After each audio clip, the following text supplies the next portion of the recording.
On this week's episode of Did Y'all See, we're talking about whether or not you would pay your spouse alimony, J-Lo's All Lives Matter tweet, and Roland Martin schooling Wendy Williams. Get into all this tea on Did Y'all See.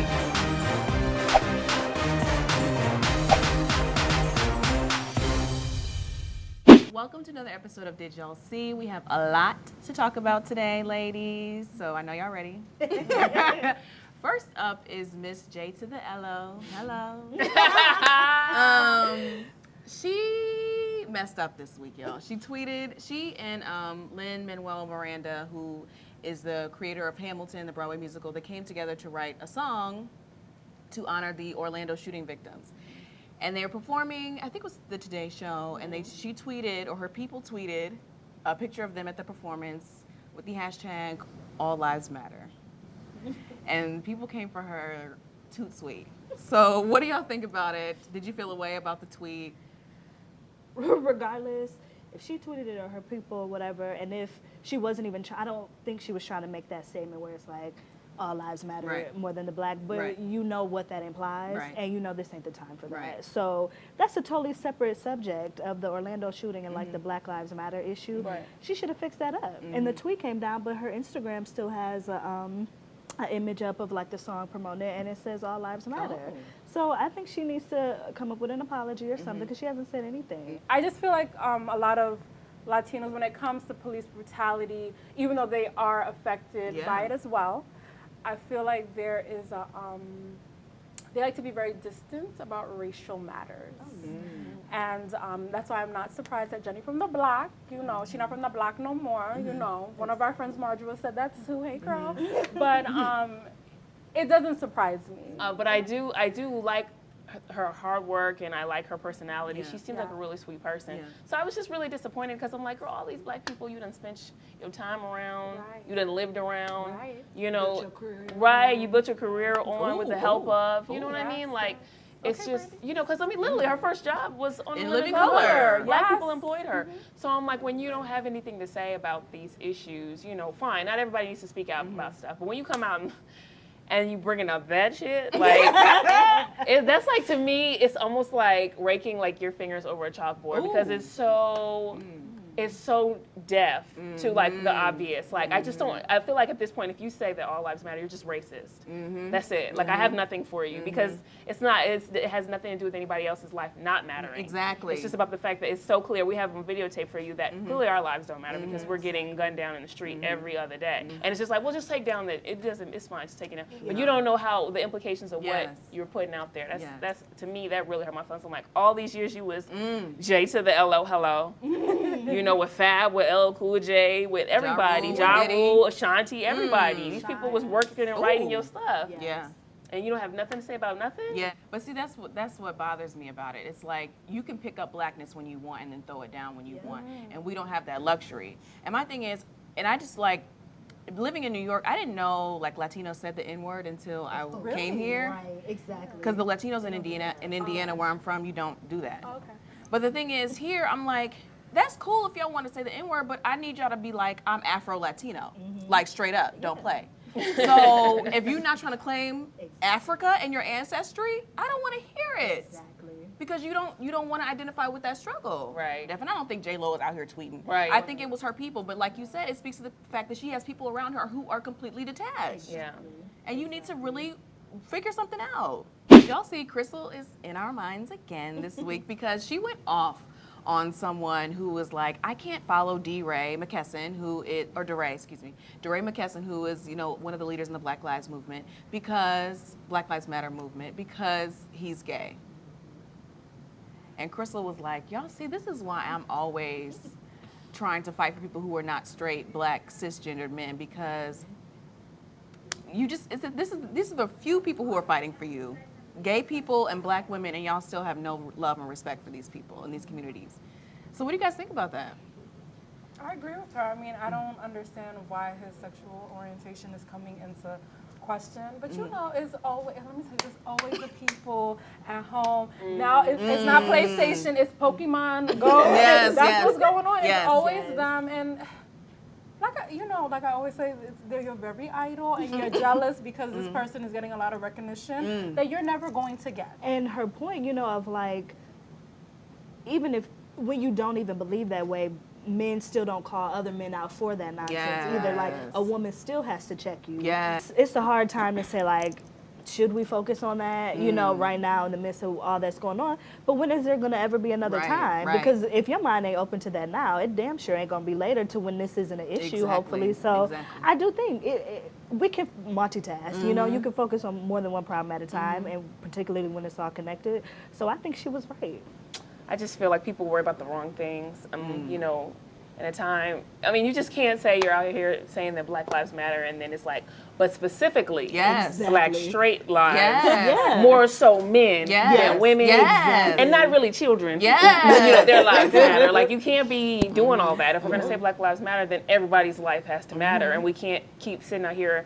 If we have to bring it up, their business, their identity, whatever they identify as sexually or, you know, with their gender, then, you know, you can't ignore that. That's a part of their identity. And if I'm going to fight for Black lives and I just so happen to be gay, who gives a fuck? Ooh, it just makes me tired because it's like there's so many like preconceptions about masculinity and what black masculinity specifically should be and whatever. But I'm like, y'all want to talk about y'all protectors and providers, but this one is out here protecting and providing, and he don't fit into your little box. So what does that mean? You need to expand your definitions of masculinity. And my thing is, you don't have to like what he does in the privacy of his own home, even though I don't know how you would know. Right. I never understand I'm like, that never even was a question for me. I'm like, I'm seeing this man getting arrested for me. My only thought is thank you. How dare you? Right. Yeah. And it's the same thing. Like, it's not, to me, I'm so crunk about this issue because it's not just about the homosexual community. It's about Black women too. Yeah. We're always at the forefront leading this, and Black men keep pissing on us, keep spitting on us like we're not doing nothing out here. Right. And I'm like, meanwhile, when stuff happens to us, when we talk to you about street harassment, or we talk when something happens to us, when one of us lose our lives. All the excuses. Right. Well, why you come out the house in general if you didn't want to get talked to? Nonsense. It's just like it's time out. Like, we need, because that's the thing, when they get to the place where they want to be, they're not going to be looking to lift nobody up. Not at all. And somebody said it on Twitter. They were like, Black men just want to get free so they can oppress the rest of us. Yes. When I saw that, I'm like, oh, damn. shoot. Absolutely believe it. Damn. So for this week's Who'd You Rather, we're talking about two men who were involved in a, I guess, racial justice panel, along with he who must not be named, Life Jennings, Tyrese, and Jeezy. So we're picking, I guess, Tyrese. We're choosing between Tyrese and Jeezy. So ladies, between these two options, who would you rather have sex with? I would have to pick Jeezy because he has bars and He has what? He has bars. Oh, okay. Sorry. Bars. I'm like, Sorry. You said New balls. York. I'm like, they both But yeah, like, you know, whatever rap song he's on, it's lit. And Tyrese is, you know, he's Lord Jesus. He's exactly Lord Jesus. That's, you know. Oh, day one. Day one. I'm about to shout. I know, I really want to. Easy, since 2005. All day, every day. Back when he was heavier and had no facial hair. Yes. So the love is real. And I appreciate his growth, his consciousness. He is trying to do something. So all day, every day. I guess I'll do Jeezy. Yeah, I mean, Tyrese is handsome, but I really don't like his personality at all. And Jeezy, I don't really hear him say too much in general, so, I mean, that's probably a good thing. I mean, you ain't been listening. No, I mean, I'm sure he's woke, but I mean, in general, I haven't heard him say too many, like, ignorant things. He's not. Right. Yeah. So, I'll just go with that. Yeah. I too am going to go with Jeezy. It's a unanimous panel today. I can't. Tyrese, I'm not here for Tyrese. I don't feel like Tyrese really respects or likes women. So it's really nothing he could do for me. All right, let us know who you would rather have sex with in the comments below. So for this week's What Would You Do, we're talking about Siobhan and D. Wade. I don't know, is Siobhan's last name still Wade? No, it's just Funches. Something like that. Such a funny name. Anyway, she's asking for more money, more alimony specifically, because you know she ain't got the kids. Right. Okay. So she wants more money from D. Wade. And so today's What Would You Do question is kind of like flipping the script. If you were the rich spouse in the relationship, you are no longer together, how long should you have to pay alimony? Is alimony going to be a part of your equation at all? for a grown ass man. Because a lot of women are paying alimony now. Oh God, that would hurt my soul. Yes. To do that. Yes. I feel like, I wanted to say like a 3 to 5 situation, maybe 3 years or something. I feel like a year can go by real quick. So, it could sneak up on you that you ain't got no job or no income. But it's also like you should know that time is coming and do something about it. I feel like you knew the marriage was falling. Yeah, exactly. Like I feel like you need a little bit of time to get your stuff in order, but then you need to get going. So I feel like maybe a year to 3 years or something, and depends on how long we was married and what you really contributed. Because just as I got money, did you help me get this money? Right. I was just like, really? Because they did their settlement like 3 years ago. Right. And she signed on it like she was good to go, and now it's always like, you've been misled. I'm like, but you walked away with $5 million. He signed that new deal, though. Right. Once you sign a new deal with a lot more money than what somebody was getting before, it's like, oh, hold up. Right. But what's ridiculous to me, though, is she wants all this money, but she don't even have custody of these kids. Right. So it's like, what's the money for? I try to like be understanding because you never know what people have gone through behind the scenes. But it's just like, sis, it's been way too long. It's been way too long, and it's like, I just don't know what you like. Why would you think he's in a new marriage? Yes. He's taking care of your children. Yes. And instead of worrying about some kind of custody agreement or something, now that he's coming to Chicago, it's like you worried about the fucking money. And why would you get more money off money I earned when we weren't together? When we weren't like together. that doesn't make You're not any entitled sense. to that. Yeah. Right, I haven't even worked for this money yet. Right. I really just think it's a situation. She's on the gram, she's on the internet, and she is seeing the luxurious life that him and Gabby is living. That wedding.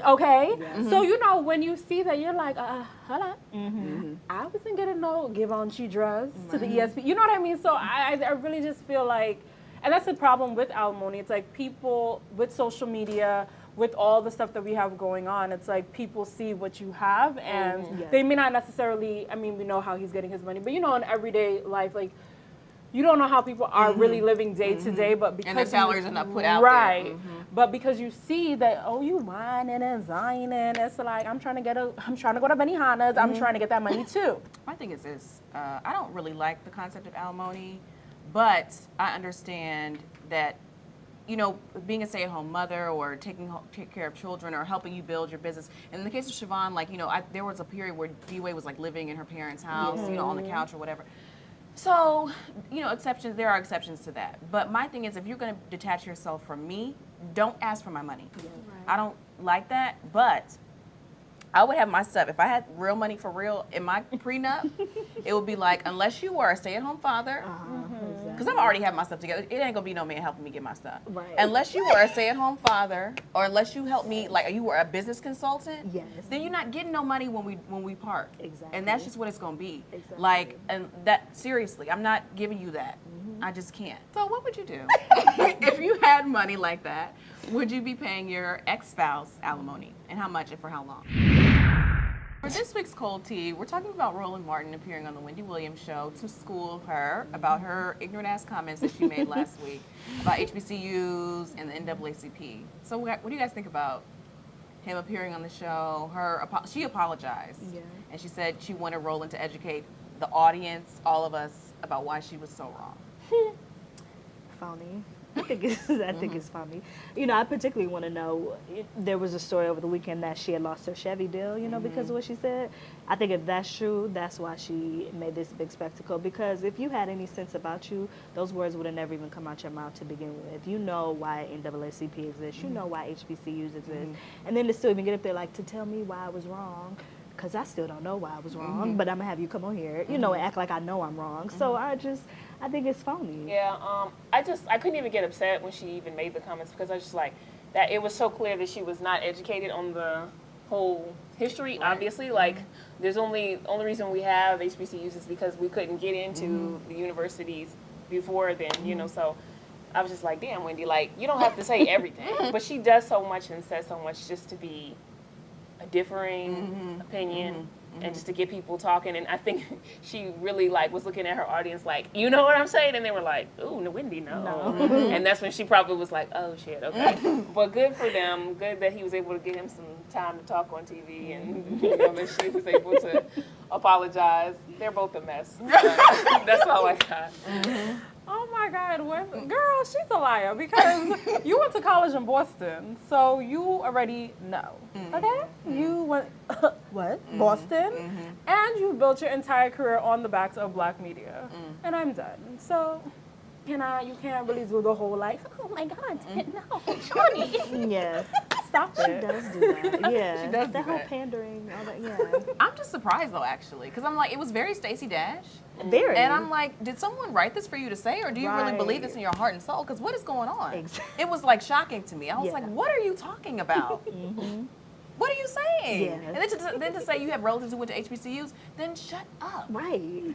It's really crazy. Like, and the fact that she has I watch her after shows, and she has so many white people who are on staff with her, so maybe no one even thought to say like, you might not want to say this to your blackity black audience. Right. Exactly. Right. Girl, Exactly. what you thought? No, that's enough. Let us know what you thought about Wendy's comments and Roland Martin's appearance on her show in the comment section below. We hope you enjoyed this episode of Did Y'all See? We'll see you next week, but in the meantime, be sure to subscribe to our YouTube channel at youtube.com/MadameNoire. Hey y'all, thank you for watching and supporting us every single week. For more Did Y'all See? Click here. For celebrity interviews, here. And for our comedic series Relationship Hacks, click here. And as always, be sure to subscribe.